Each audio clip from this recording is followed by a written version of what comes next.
simple. That's life. What's up with that? Let's go.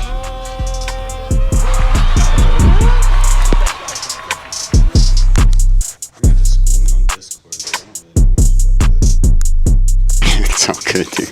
Because I always knock my strings out too.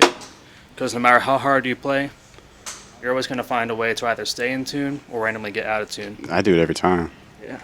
Whether it's the stress of a live setting, red light fever, or just overplaying while practicing. Yeah, I mean, you just play too hard and knock it out of tune. Oh, yeah. Especially my Fender, dude. My Fender's notorious for going out of tune. Cool. What's up, everybody? Thanks for tuning in. Another episode of What's Up With That. Got Dillon here. What up? Yep. This is going to be a really heavy guitar-based episode, so if you're not into guitar or not interested, it's probably not for you. But just letting you know from the jump. So I first met Dillon in person at Grex Fest when we were playing there. I was playing with Gotti Morano, and we pulled up in a hurry, just kind of skirted up on the scene, and then as soon as I started loading up, Dillon runs up and is like, "What do you need help with?" Yeah. And I'd never had that happen before, honestly. So it was. I heard of this guy just strictly through Connor Gibbons' episode on this podcast, and as soon as I saw him, I saw like how much he played guitar, and the fact he's on our lineup on the show. I just knew I had to help him. You know, anything to get the ball rolling for a show. You know. Yeah, no, I mean, like, as a musician, like, when you pull up to a show, you know, you're not usually expecting people to help you like that, you know, especially when you're doing, like, a small show like that was. And usually you have to scramble to find the promoter, you know, to find your other bands, because... Right, yeah. You're trying to find out what stage you're playing on or whatever it may be, yeah, absolutely. A lot of last-minute stuff. But what I mean, like, he helped me out was he helped me load in my amp, plug everything up, and like guitar player, that means the world, you know, because especially when I was actually on stage, you were telling me like turn up a little bit, because a lot of the time you can't hear what you sound like, so to have someone in the crowd to be like, hey, you know, you need to turn up a little bit, I appreciated that a lot. Oh yeah, you know? I mean, no matter what sound guy you run into, you're always gonna have to find your way to hear yourself, because it's up to the sound guy to push the main monitors and speakers out, the sound. Absolutely. Track main vocals, but when you're at a gig like that where none of the guitars are mic'd up or anything, like, you gotta make yourself heard through the audience and front stage. Yeah, we didn't even sound check or anything. We just pulled up and played, which honestly, those are my favorite shows. Me too. You just pull up, show up, and play. House parties, you know, shows like at Grex Fest. It was just such an awesome vibe. Yeah. Hell yeah. I wish I could have been there for your set though. Y'all played like late in the night though. Yeah. I think third to last compared to Lockjaw, I think. Jeez. Yeah, or second to last, I don't know. That's good and bad, because like half of the like people are gone, but then the people that do stay are usually like core audience. Oh, yeah. You know what I mean? So like they want to see you. I think a good amount of the audience showed up there for the wrestling. You know? I mean, they shred their voice, dude. Oh yeah.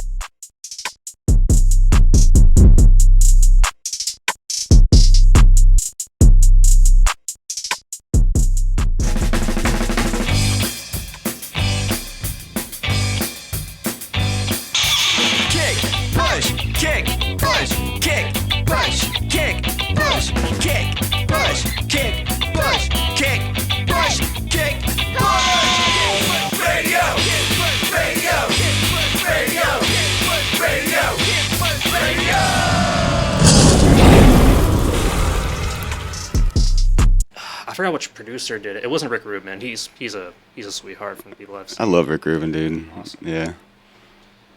That dude's like a musical like sage. You know, he gets like the best out of people. He doesn't necessarily push everyone people out of his comfort zone, their comfort zone, but and to make he things picks that the you right love, whatever it is. level of Make suggestion your to favorite the things. artist, whether it's Be Tom the Petty at the audience, time, be the Red Hot audience, Chili make the thing Peppers. for You know, you. he knows how to help a musician refine their spirit and put it into lyrics or the whole song as a whole, really. I think he just purely chasing like that magic, like the magic like music moments, you know. Do you always just throw your guitars downstairs? It just ends up that way. I mean, Connor will tell you, whenever we put together a set list, I'm like, all right, this last song, I'm probably going to get a cheap guitar and just smash it, but... Dude, have you smashed a guitar before? I really haven't. It's very fun. Mm-hmm. It's very fun. I've bought a pawn shop guitar and smashed it before. I smashed a Rock Band 3 Strat guitar. That kind of counts. Yeah, It kind of counts. It was a vibe. Yeah. No, but I've smashed, like, I remember my mom gave me like a little cheap acoustic one time, and me and my buddy we were like 17. Didn't give a shit. I just went out in the street and I was like, let's go smash it. Just fucking smashed it in the street. It's very fulfilling. Yeah. Especially seeing all the little pieces inside of like a acoustic guitar. Yeah. The design of it. You ever seen like the very like close up image of like an inside of, looks like a like modern like modern art or yeah architecture type shit. Yeah, it's beautiful. Yeah. It's beautiful. Pair of pedals I got. Pair of pedals. This one, actually I have to read to reconfirm what it is. All right, EH4600 full chorus. It's a small clone by Electro Harmonics. This was the same chorus pedal used on Nirvana's In Utero album. Yep. I bought it off I think Robert Lang. Yeah, Robert Lang Studios, a reverb shop. And as soon as I saw it, I bid my bid, which was actually pretty close to how much it sold for back then. And So just to be clear, that's the one.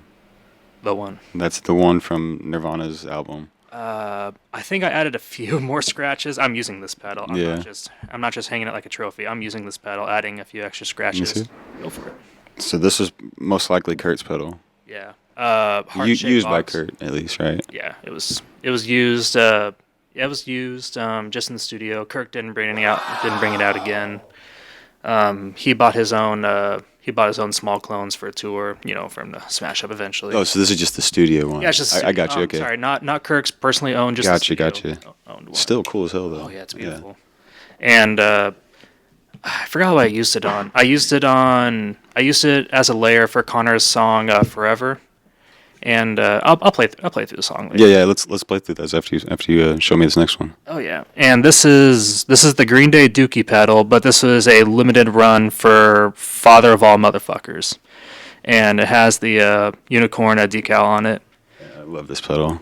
And I only use that pedal just as an extra gain stage. I have a Tube Screamer clone, the Bonsai Tube Screamer clone. I just Classic. I just use the regular tube. If you're like, you're not a real guitar player if you don't have a tube screamer. Oh no. You have to have the Ibanez, like some sort of green pedal has to be in your lineup, or I'm not taking you seriously. Yeah. Chords to have different tension. A lot of songs are like that, dude. You'll find that like it's the same chord, but it's just how you play it, and it sounds sonically different. Mm-hmm. So you'll end up like the tabs will look like you're just playing the same chord, but you have to play it differently. You got to listen to the record. And one thing that helped me play guitar, I'm self-taught. I've had a few lessons, went through School of Rock for like one semester, but I would just watch YouTube videos of Guns N' Roses, Scorpions, and Green Day, and just watch the left hand of the guitarist. Matthias Strabs from Scorpions, fucking killer player. Like, his solos on those records, on the singles, are great, but watching his performance live in the Explorer kind of body shape guitar. I love Explorers, dude. Like, honestly, like if I could get a Gibson Explorer, it's such a it's just like an iconic shape, dude. I literally wanted that guy's guitar. He had the black stripes at the end of the White Explorer. That was the dream guitar. Those are so sick, dude. And the thing about those, kind of like a Flying V, you have to strap them. Yeah. Because you can't play them in your lap.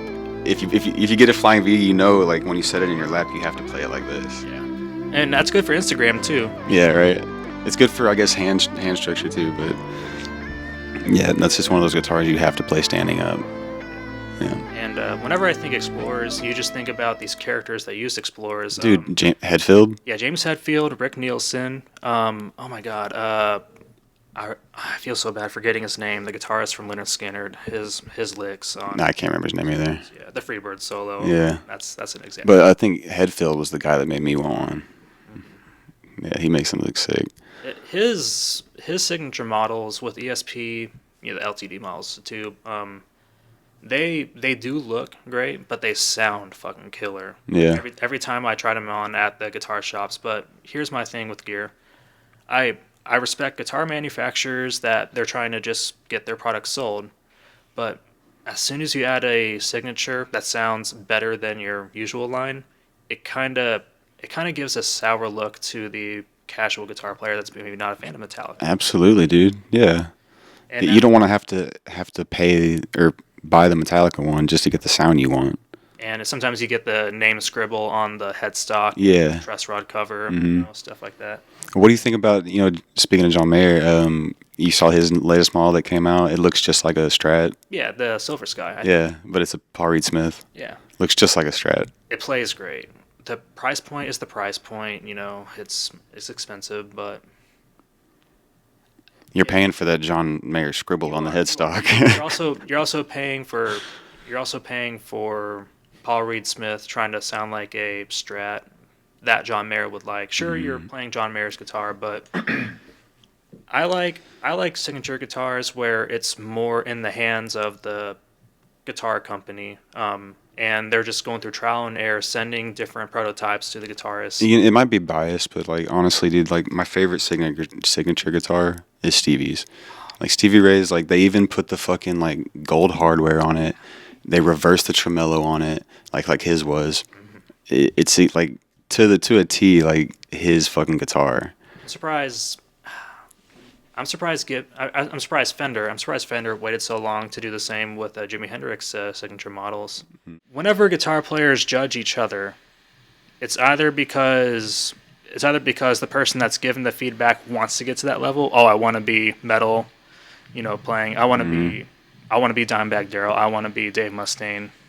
But a lot of guitar players these days are really trying to sound like Tim Henson from Polyphia. Absolutely. And I can appreciate that, actually. It's the influencer rock, man. It's just it's dude, I don't even know how to get started at playing that shit. First off, you got to have the right guitar for it. Yeah, no. You know what I'm saying? I'm not even gonna. You have to have the right guitar. You're not gonna just pick up a fucking Les Paul or a Strat and play that. You can't. You're not gonna get the harmonics out of it. Oh, and let me say one more guitar player that deserves recognition for influencing bedroom guitars, instrument guitars. Nito. I'm gonna say the name wrong probably. Nito Ichika. He does 30-second to sometimes a minute solo guitar jams. Also comes out with EPs where he's playing over beats, but he knows how to play guitar by itself and be in the vein of Tim Henson, but also just jumping keys, alternate guitar tunings, maybe even having all the strings be tuned to E, and finding a way to riff and do melodies on top of that. Yeah, I mean, they're not playing in standard tunings. Yeah, stuff like that, exactly. I love that they're from Fort Worth, too. Yeah. It's awesome. And then they're, killing the fucking music scene. And I loved how when they showed up to the SoWhat Festival, that's when their in-ear monitor system went down, or their beat system went down. Did you see that? I saw the footage. Yeah. I should have been at that show. I really his fucking stage hand was keeping tap form on his leg. Yeah. Especially hitting him in the back of his they also with the drum set. They also got a bunch of shit for that show for playing with fake Marshall half stacks. You know the old fucking thing where they put the fucking the cab. Yeah. But it's an empty cab. Wall of cabinets. Literally. Exactly. They're trying to Van Halen it. So they're just making a bigger stage presence, but everyone's giving them shit for it. But the song is called Stargazer. I'll probably release this song eventually in the future. No promises.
I feel like I'm on a roll. Let me show you one more thing. Now play Wonderwall. No, I'm kidding. I'm kidding. I was in the right cable position. Yeah, I know. So y'all be sure y'all follow Dillon on everything. You can catch him on stage with Connor Gibbons. I'm a fan, dude. Dude's an excellent player, excellent musician. Yeah, check him out.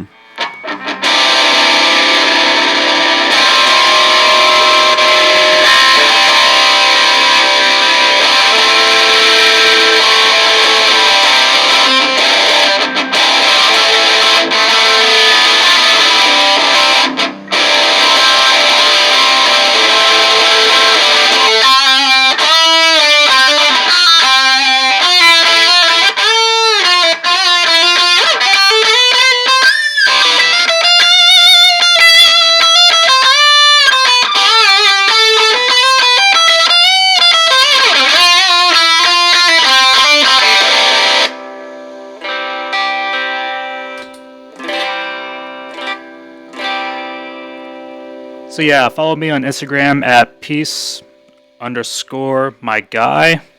You may also find me on, Battle.net. You know, all the games on Battle.net, Blizzard and stuff. You'll find me under Peace My Guy, and I'll just be anywhere the music takes me. Really, anywhere life takes me.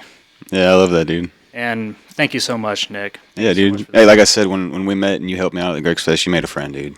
So I appreciate you coming through. This was a lot of fun. Everyone that stuck around, I know this was a long one, super guitar based, but if you stuck around, I appreciate it. Like and subscribe, all that. Y'all be you, we're gonna be us. Later. Describe how you felt in the comments section. Yeah. If you'd like to see raw, unedited, live episodes, follow us on Twitch at twitch.tv/WhatsUpWithDat. To watch full episodes of What's Up With That, subscribe to us on YouTube at youtube.com/WhatsUpWithDat.